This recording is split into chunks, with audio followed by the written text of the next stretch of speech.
بسم الله الرحمن الرحيم سoo dhawaada asxaabta waxaan rabaa inaan halkan uga hadlo muuqaal barnaamij yar baan rabaa inaan ku duubo halkan oo ku saabsan qoraal baan hadda ka hor aan kusoo qoray facebookayga oo dadka la socda ay inta badan akhristeen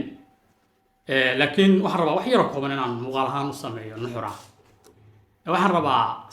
sida ahaanba aqoonta qofka yani uu fahmayo ama maskaxdiisa gelaysa waxay u qaybsantaa laba nooc labada nooc marka aqoonta ay u qaybsanto waa laba yani khaanadooda waaweyn weeye qofka aqoonta yani uu helayo meeshuu doona ha joogo waa aqoon la yiraahdo aqoonta yani kas aqoonta ama waxaa la yiraahdaa know that ama proposition knowledge no way yiraahdaan know that ama kas aqoon yani erebixinta kas aqoon af Soomaaliga markii lagu soo dhaweeyo baa la oran karaa waa aqoon marka ku saabsan inaad yani fasir heshid ama faham heshid nolosha iyo sida aad u aragtid iyo fasiraada aad ka haysatid dunida sida tusaale ahaan oo kale waxa la yiraahdo aragtida aad nolosha ka haysatid jiritaanka aragtida aad ka haysato bulshada iyo mataqaanaa iyo waxyaabaha la xiriira aragtida aad ka haysatid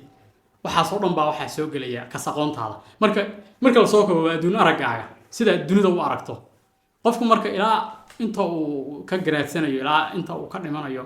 way isbedeshaayo hadba meel bay u maraysaa taasoo marka waxa la yiraahdaa kas aqoon waa wax marka maankaaga kuugu jira oo aad maankaaga ku haysanaysid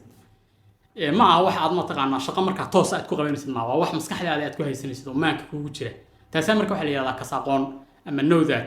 ama proposition knowledge aqoonta kale waxa la yiraahdaa marka tab aqoonta marka waxa weeye know how waa know how aqoonta sida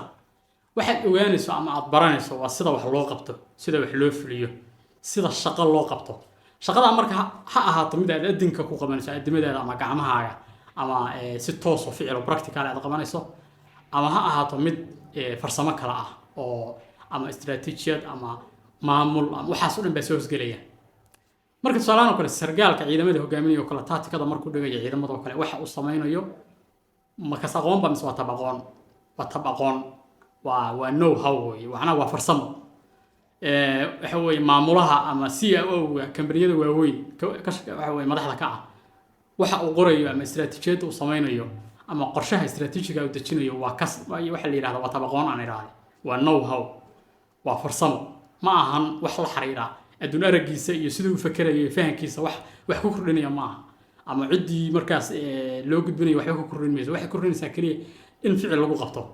marka qaybtii tiknoolajiyada oo dhan baa wax soo gelaysaa know how was yani farsamo aqoonta dhan marka qofka markii soo gelaysa labada nooc waa inuu fiirisid marka waxaan ku soo gelayo aad fahmaysid ma wax kaskaaga wax ku kordhinaya oo macnaha kasmadaada wax ku kordhinaya mise wax karaankaaga wax ku kordhinayo sida wax u qaban kartid wax ku kordhinaya labada nooc way midna kasmadaada wax ku kordhinaysa midna karaankaaga wax ku kordhinaysa marka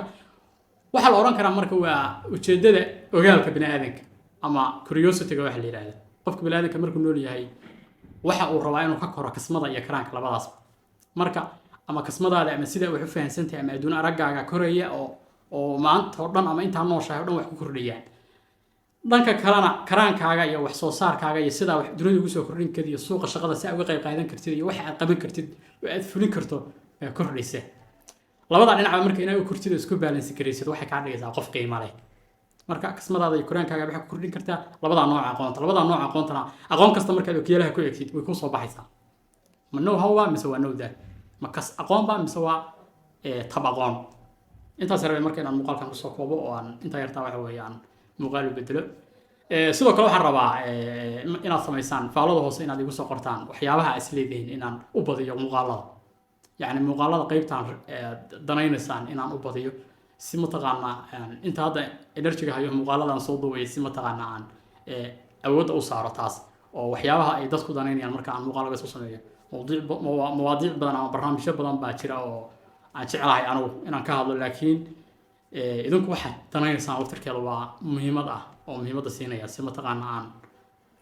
muuqaalo fiican uga soo sameeyo marka muuqaalkan intaasaan kusoo gabagabeynayaa waa inuu muuqaalka xiga nabadino